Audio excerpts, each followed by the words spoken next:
Dito naman sa tanong ng mga netizens natin na tama, ang ganda ng tanong nila, hati ang opinion, players ba or si Coach Tito o Victorero, ang take ko dyan pare, parehong problema.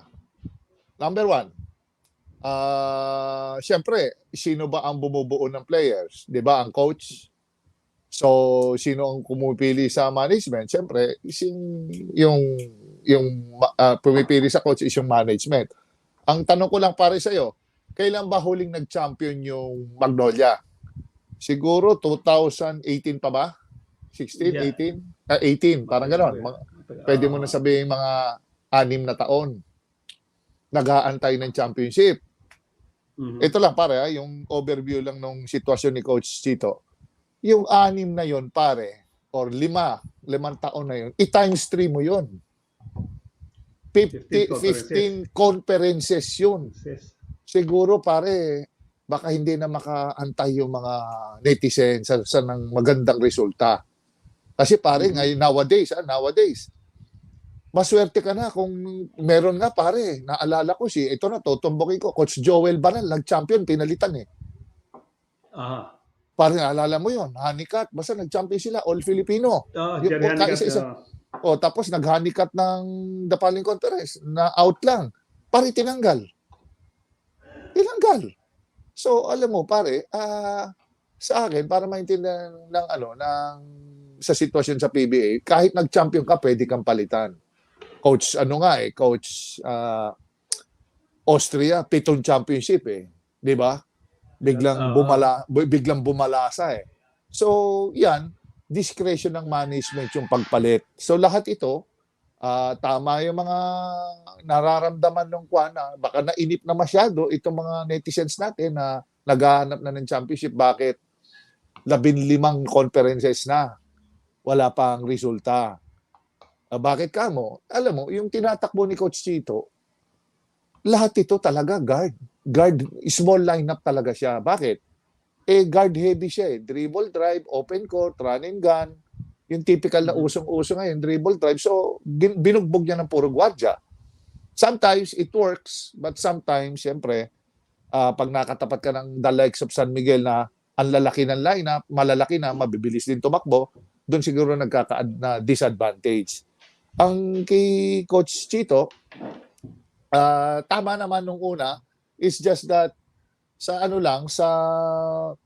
meron lang sila siguro mga hindi makita-kitang formula na para maibalik yung dating, galing yan siyempre kay kay Coach Tim Cone eh.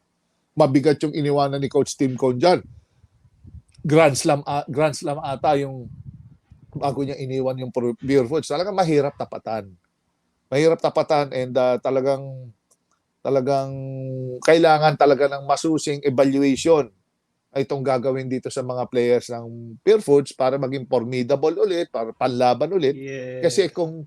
Kasi kung ang tanong ng isang netizen, kung papalitan ba, na which is ang daming nabanggit nga, ang daming umuugong-ugong dyan, kung yun pa rin ang lineup at you will expect the same result, hindi magkakaganon, hindi mangyayari yun. At depende kung bago ba yung papalit na coach o veteranong coach. Isa pang tanong yun. At pangatlo,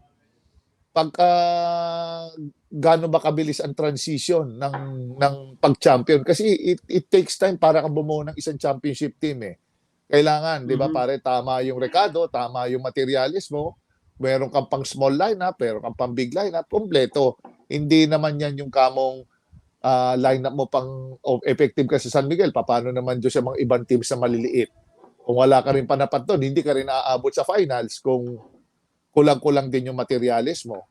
So, malaki pagkadating sa championship game, sa championship, mag-form ng isang championship team, napakahirap.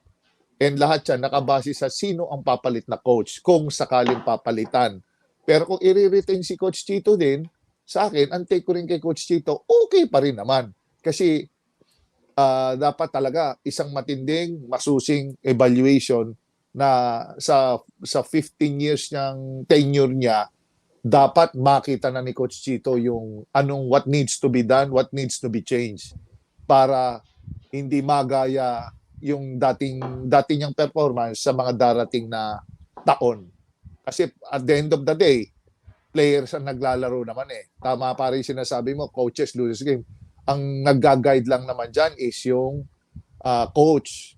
Pagka nagkakaintindihan naman kayo sa loob ng court, kahit kindatan, hindi naman nakikialam ang coach. Basta everything is good, everything's being executed, maganda ang game plan, sumusunod kayo. Ang coach lang naman dyan, nag-guide, nagtitimo kayo. Ang sumushoot ng bola, players lang naman eh. Pagka pagod ka lang naman, doon ka lang naman ilalabas ng coach eh. At the end of the day, it's ang player na naglalaro.